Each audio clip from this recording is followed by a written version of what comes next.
Welcome to Hardly, where books turn into 3 stories, refreshing your knowledge in minutes.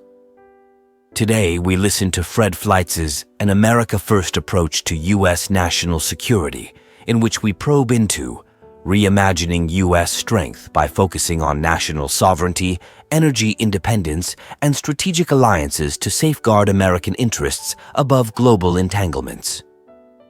Fred Fleitz is Vice Chair of the America First Policy Institute, a nonprofit Washington, D.C.-based, nonpartisan think tank. Don't go away. Hardly, the editor, will be right back with the story.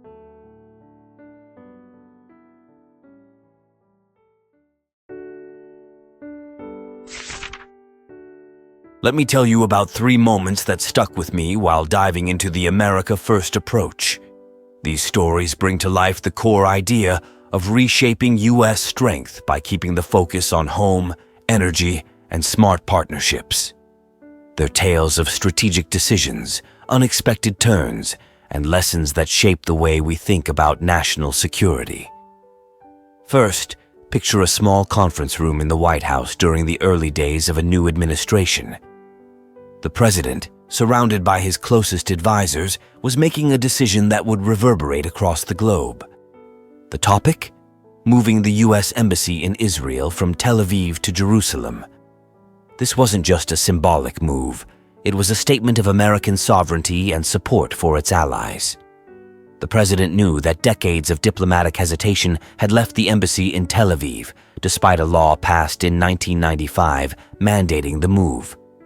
Previous administrations had avoided it, fearing backlash, but this time was different. The decision was made not only to fulfill a campaign promise, but to realign U.S. foreign policy with its national interests and values. As the book puts it, this move defied the foreign policy establishment with original approaches to promote regional security and standing firmly with Israel. The decision was bold, but it paid off, leading to the historic Abraham Accords that would reshape Middle Eastern alliances. This moment underscores the importance of decisive leadership and sticking to national principles, even when the world is watching closely. The second story takes us to the cold, rugged landscapes of Alaska, where energy security took center stage. In a bid to reduce U.S. dependence on foreign oil and secure the nation's energy future, a controversial decision was made to open up drilling in the Arctic National Wildlife Refuge, ANWR. The stakes were high.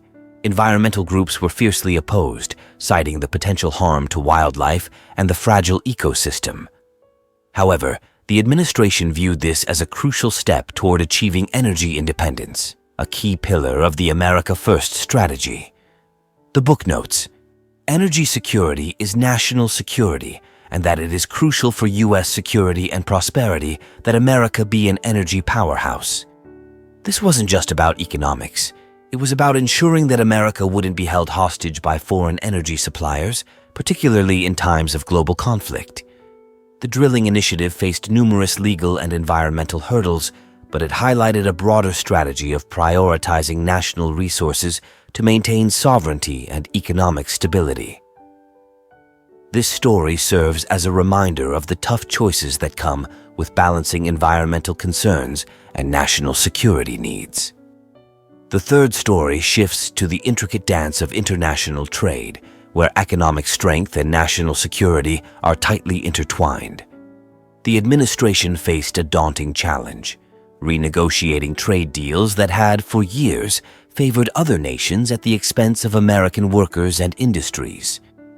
The North American Free Trade Agreement, NAFTA, was a prime target. The president, who had long criticized NAFTA as the worst trade deal ever made, set out to replace it with something better, something that would put American interests first.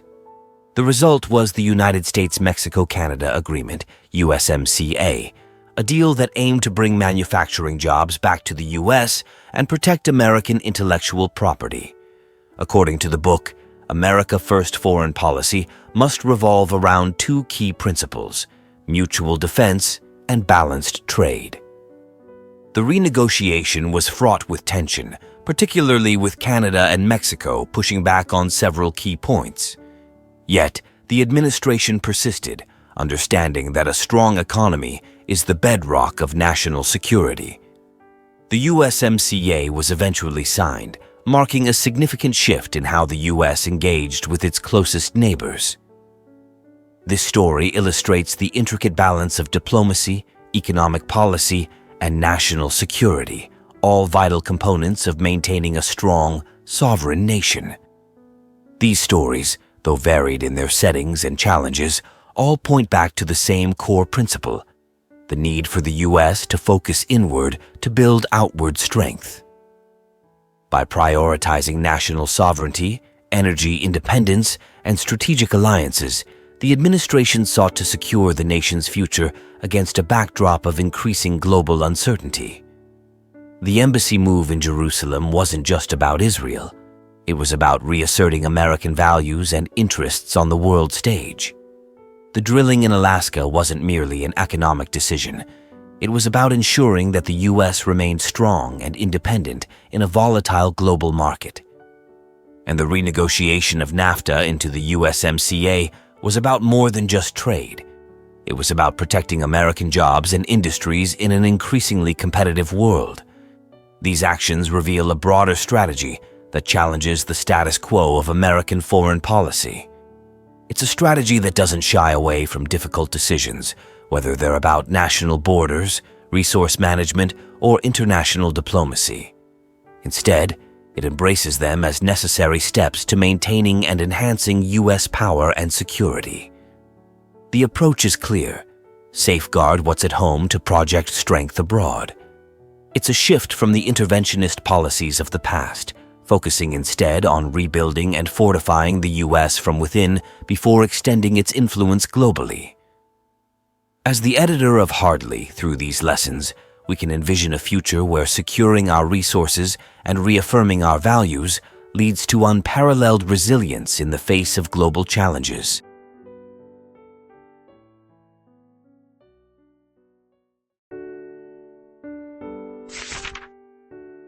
In wrapping up, let's revisit the key idea: the need for America to refocus its strength by prioritizing national sovereignty, energy independence, and smart alliances. These are not just abstract concepts, but practical strategies for securing the future of the nation. One more story that underscores this approach is the administration's handling of NATO.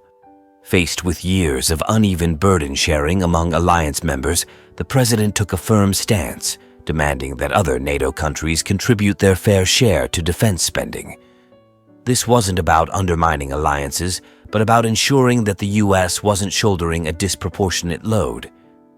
The book highlights, America First national security requires that the United States work closely in alliances, but also that alliance members pay their fair share of the costs of mutual defense. The result was a significant increase in defense budgets from several NATO allies, reinforcing the alliance and ensuring that it remained a viable force in global security. This move was a clear example of how focusing on national interests doesn't mean turning away from global responsibilities, but rather managing them more effectively. In essence, the America First approach reshapes how the U.S. engages with the world, not by retreating, but by leading from a position of strength, secured through focused strategic decisions at home.